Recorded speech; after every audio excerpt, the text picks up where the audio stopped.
जीवन कोई सीधी रेखा नहीं है। इसमें कभी खुशियां हैं तो कभी आंसू, कभी जीत तो कभी हार। बुरा वक्त हर किसी की जिंदगी में आता है, पर यह सजा नहीं, सबक होता है। बुरा वक्त आपका इम्तिहान लेता है, और जो झेल गया वही आगे बढ़ता है। एक बार की बात है, एक राजा था। उस राजा का राज्य बहुत ही छोटा था। उस राजा के पास ज्यादा सिपाही भी नहीं थे। उसे हर समय यह डर रहता था कि कब किधर से उसके राज्य पर हमला कर दे। एक बार वह राजा जंगल के रास्ते से अपने महल की तरफ जा रहा था। तभी जंगल में उसे एक बड़े से पेड़ के नीचे एक बुजुर्ग, जो काफी समझदार थे, बैठे दिखाई देते हैं। वह बहुत ही ज्ञानी बुजुर्ग थे और सारे गांव वाले उन्हीं ज्ञानी के पास हर चीज की राय लेते थे। राजा अपने घोड़े से उतरकर उन बुजुर्ग आदमी के पास जाता है और उनसे कहता है कि आप मुझे कोई ऐसा मंत्र दे दीजिए जो मुझे मेरे बुरे वक्त से बचा कर रखे। यह सुनने के बाद उन बुजुर्ग आदमी ने राजा की तरफ मुस्कुराते हुए देखा और कहा कि मैं तुम्हें कोई ऐसा मंत्र या ऐसी कोई चीज नहीं दे सकता जो तुम्हें बुरे वक्त से बचाए, लेकिन मैं तुम्हें एक ऐसी पर्ची दे सकता हूं कि जब तुम पर कोई मुसीबत या बुरा वक्त आ जाए तो उस पर्ची को खोलने के बाद वो पर्ची पर लिखी बात तुम्हें उस मुसीबत में लड़ने में मदद कर सकती है। लेकिन याद रखना, इस पर्ची को तभी खोलना जब तुम पर चारों तरफ से मुसीबत आ चुकी हो और तुम्हारा समय बहुत खराब चल रहा हो और तुम्हारे लिए सारे दरवाजे बंद हो चुके हों। तब तुम इस पर्ची को खोलना, तुम्हें उस मुसीबत से लड़ने की हिम्मत मिल जाएगी।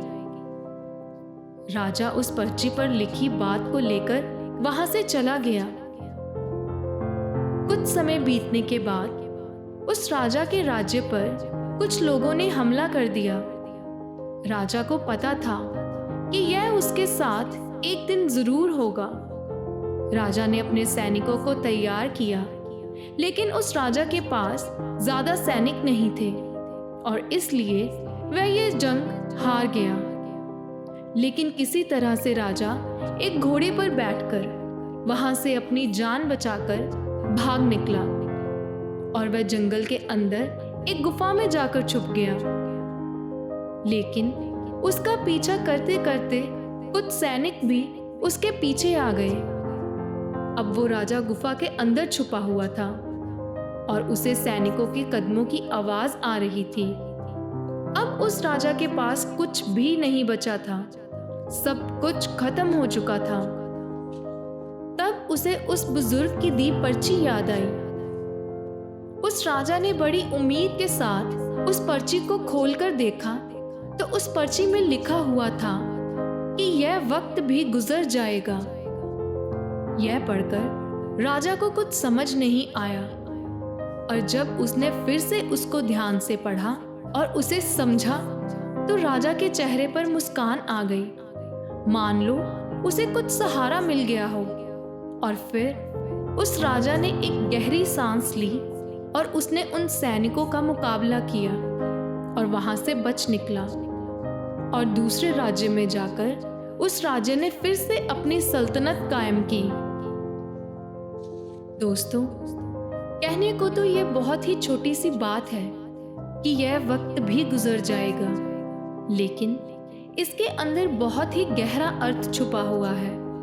और अगर कभी आप किसी मुसीबत में फंस चुके हो, बहुत सारी परेशानियां आप पर आ चुकी हों, चाहे आप पर बहुत सारा कर्जा हो, आपके पास काम नहीं है, आप मेहनत कर रहे हो लेकिन आपको फल नहीं मिल रहा है और आपको कोई रास्ता भी नजर नहीं आ रहा, तब यह बात खुद को बोलकर देखना, आपको एक सुकून मिलेगा और आपको यह महसूस होगा कि जाने दो, आज जो भी मेरे हालात हैं, कितना भी मेरा बुरा वक्त चल रहा हो, लेकिन कल, परसों और एक न एक दिन यह वक्त भी गुजर ही जाएगा।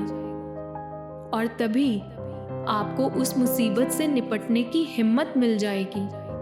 और वो कहते हैं ना कि जब आपका अच्छा समय चल रहा हो तो उस वक्त शुक्र करो, और जब आपका बुरा वक्त चल रहा हो तो उस वक्त सब्र करो, क्योंकि समय अच्छा चल रहा हो या बुरा, वो ज्यादा दिन तक नहीं रहता, और उसी को जिंदगी कहते हैं, जिसमें सुख भी हो और दुख भी।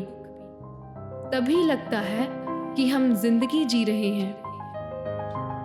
दोस्तों, जो आज मुस्कुरा रहे हैं वो भी कभी टूटे थे, जो आज जीत रहे हैं वो भी कभी हारे थे, लेकिन उन्होंने एक बात कभी नहीं भूली कि यह वक्त भी गुजर जाएगा।